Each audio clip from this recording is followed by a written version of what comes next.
बच्चों, आपने माता का अंचल नामक कहानी की पहली वीडियो में भोलानाथ के द्वारा बताए गए अनेक किस्सों को देखा है। अब इससे आगे की कहानी हम इस वीडियो में देखेंगे।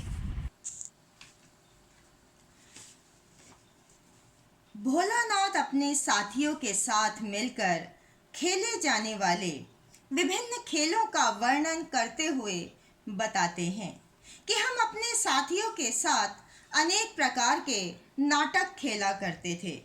कभी मिठाई की दुकान का खेल खेला करते थे। इसके लिए क्या करते थे? चबूतरे के एक कोने को नाटक घर की तरह प्रयोग किया जाता था। बाबूजी की नहाने की छोटी चौकी को रंगमंच यानी जो स्टेज होता है उसका रूप दिया जाता था। उसी पर सरकंडे के खंभों पर कागज लगाकर मिठाइयों की दुकान लगाई जाती, जिसमें जो क्या क्या प्रयोग करते थे उसका वर्णन है कि जिसमें चिलम के खोंचे पर कपड़े के थालों में ढेले के लड्डू यानी मिट्टी के लड्डू, पत्तों की पूड़ी कचौड़ियाँ बना लेते थे, गीली मिट्टी की जलेबियाँ बना लेते थे, फूटे घड़े होते थे उसके टुकड़ों के बताशे बना लेते थे। इस प्रकार विभिन्न मिठाइयाँ हम अपनी दुकान में सजाते थे। उसमें दुकानदार भी और खरीदने वाले भी सभी बच्चे ही होते थे। बाबूजी भी उसमें से कुछ मिठाई खरीद लेते थे। थोड़ी देर में मिठाई की दुकान बढ़ाकर यानी मिठाई की दुकान का खेल बंद करके घरौंदा बनाने का खेल खेलने लगते थे। घरौंदा यानी घर घर का खेल। इसके लिए हम क्या करते थे? घर बनाने के लिए धूल की मेड़ की दीवार बनाते थे, तिनकों का छप्पर बना लेते थे, दातून अर्थात नीम की डंडियों के खंभे और दिया सिलाई की यानी माचिस की डिब्बियों के किवाड़ आदि बनाते थे। टूटे हुए घड़े के मुंह की चूल्हा चक्की बना लेते थे।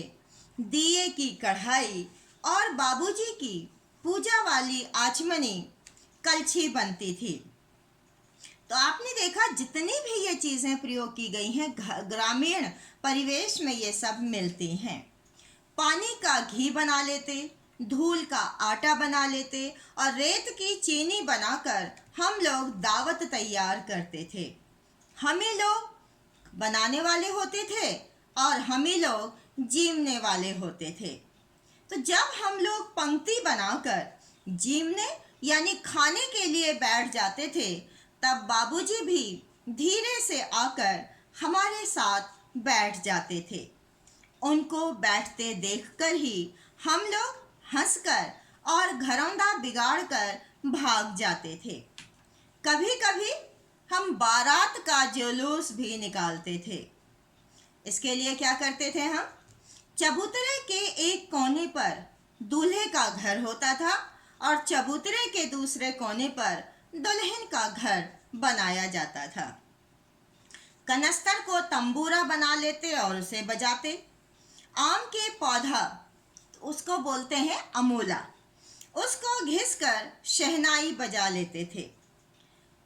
टूटे चूहेदानी की पालकी बनाई जाती क्योंकि दुल्हन के लिए पालकी बहुत ज़रूरी है और हम समधे बनकर बकरे पर चढ़ जाते।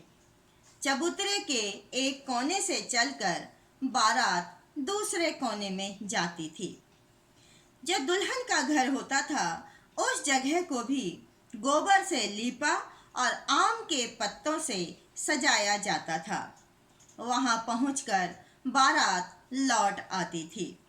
लौटते समय खटोली पर, छोटी सी खटोली होती है, छोटी सी चारपाई, तो खटोली पर लाल कपड़ा डालकर उसमें दुल्हन को चढ़ा लिया जाता था। बारात के लौट आने पर बाबूजी जैसे ही दुल्हन का मुंह देखने लगते, वैसे ही हम हंसकर भाग जाते थे। इस प्रकार विभिन्न खेल हम खेला करते थे। इसके अलावा उन्होंने खेती करने के खेल का वर्णन करते हुए कहा है कि थोड़ी देर बाद फिर लड़कों की मंडली जुट जाती थी और हम खेती का खेल खेलने लगते थे। इसके लिए चबूतरे के नीचे के हिस्से को सिंचाई के लिए कुआं बना लेते थे। तो दो लड़के बैल बन जाते, क्योंकि खेती बिना बैल के कैसे होगी। चबूतरे को खेत बनाया जाता। बीज की आवश्यकता होती है तो कंकड़ों को बीज और हल आदि की ज़रूरत होती है, तो ठेंगा अर्थात अंगूठे को हल आदि बना लेते थे। इस प्रकार खेती करने के सभी साधन जुटा लेने के बाद बड़ी मेहनत से खेत जोते, बोए और पटाए जाते। फसल पकते समय देर न लगती और बच्चे हाथों हाथ फसल को काटकर उसे पैरों से रौंद डालते। तो आप ये देख रहे हैं कि इसमें जितने भी साधन प्रयोग किए गए हैं आधुनिक समय के नहीं हैं। जब फसल कटती थी तब फसल काटते समय हम गाते थे, ऊंच नीच में बई कियारी, जो उपजी सो भई हमारी। यानी हम देख रहे हैं कि इसमें तुकबंदी का भी बहुत जगह प्रयोग किया गया है। इसके बाद कसोरे का सूप बनाकर फसल को निकालकर उसे मिट्टी के दिए के तराजू पर तोलते और हमारी फसल तैयार हो जाती थी। इसी बीच बाबूजी आकर हमसे पूछ लेते कि इस साल की खेती कैसी रही भोलानाथ। तब हम खेत खलिहान छोड़कर हंसते हुए भाग जाते थे। भोलानाथ बताते हैं कि इस प्रकार के अनेक नाटक हम लोग बराबर खेला करते थे। रास्ता चलते लोग भी कुछ देर रुककर हम लोगों के तमाशे देख लेते हैं। कहानी से पता चलता है कि उस समय माता पिता बच्चों के साथ काफी समय व्यतीत कर लेते थे, जो आज के समय में संभव नहीं हो पाता है। क्यों? क्योंकि माता पिता दोनों ही नौकरी पर जाते हैं। साथ ही आजकल खेलों का स्वरूप भी बदल गया है। अब भोलानाथ और उनके साथियों की तरह खेले जाने वाले खेल भी नहीं खेले जाते। भयानक आंधी और वर्षा का वर्णन करते हुए भोलानाथ कहते हैं कि जब आम की फसल होती है उस समय कभी कभी खूब आंधी आती है और पके हुए आम नीचे गिर जाते हैं। आंधी के समाप्त हो जाने पर हम बच्चे बाग की ओर दौड़ पड़ते और चुन चुन कर पके आम खाते थे। एक दिन क्या हुआ कि आंधी आने पर आकाश काले बादलों से ढक गया। मेघ गरजने लगे और बिजली कौंधने लगी। तेज बारिश होने लगी। जैसे ही बारिश बंद हुई, बाग में बहुत से बिच्छू नजर आए। बच्चे डरकर बाग से भाग लिए। इसके बाद उन्होंने वर्णन किया है कि किस प्रकार गुरुजी के द्वारा उनकी पिटाई की गई। तो इसी का वर्णन करते हुए कहते हैं कि बाग से भागते समय रास्ते में मूसन तिवारी मिल गए। मूसन तिवारी बेचारे बूढ़े से थे, कुछ ठीक से दिखाई नहीं देता था। तो बच्चों में बैजू बड़ा ढीठ था। बैजू उन्हें देखकर चढ़ाते हुए बोला, बुढ़वा बेईमान, मांगे करेले का चोखा। ये तुकबंदी है जो बचपन में खेलते समय आपके द्वारा भी गाई गई होंगी। कहानी में अनेक स्थानों पर तुकबंदी आई है। तो जब बैजू यह तुकबंदी गा रहा था तब बाकी बच्चों ने भी बैजू के सुर में सुर मिलाकर यही चिल्लाना शुरू किया। तिवारी जी ने पाठशाला जाकर वहां से बैजू और हमें पकड़ लाने के लिए 4 लड़कों को भेजा। बैजू तो 9-2-11 हो गया, भाग गया और हम पकड़े गए। गुरुजी ने हमारी खूब खबर ली, अच्छी पिटाई हुई। हमारा रो रो कर बुरा हाल हो गया। बाबूजी ने जब यह हाल सुना तो उन्होंने पाठशाला में आकर हमें गोद में उठाया, हमें प्यार किया, चुप कराया और गुरुजी की खुशामद करके वे हमें घर ले चले। जाते समय रास्ते में हमें साथी लड़कों का झुंड मिल गया। वे नाच और गा रहे थे। उन्हें नाचते और गाते जाते देखकर हम अपना रोना धोना भूल गए और बाबूजी की गोद से उतर गए लड़कों की मंडली के सुर में सुर मिलाने लगे। यहाँ पर बच्चों की शरारतों का वर्णन करते हुए भोलानाथ कहते हैं कि थोड़ी देर में सब लड़के सामने वाले मकई के खेत में दौड़ पड़े। उसमें चिड़ियों का झुंड मक्का खा रहा था। वे दौड़ दौड़ कर उन्हें पकड़ने लगे, लेकिन एक भी चिड़िया हाथ नहीं आई। हम खेत में नहीं घुसे थे, हम खेत से बाहर ही खड़े होकर गा रहे थे। क्या गा रहे थे? ये भी एक तुकबंदी है।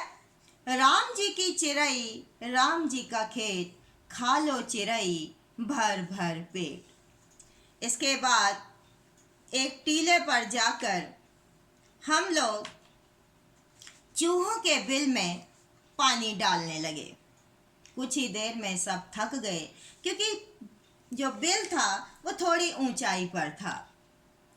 तब तक बिल में से गणेश जी के वाहन चूहे की रक्षा करने के लिए सांप निकल आया, जिसे देखकर रोते चिल्लाते हम सब बेतहाशा भागे। जिसे जिधर का रास्ता मिला उधर भागा। कोई औंधे मुंह गिरा, किसी का सिर फूट गया, किसी के दांत टूट गए। हमारी भी सारी देह लहूलुहान हो गई, पैरों के तलवे कांटों से छलनी हो गए। हम बहुत अधिक घबरा गए और एक सुर से दौड़े हुए आए और घर में घुस गए।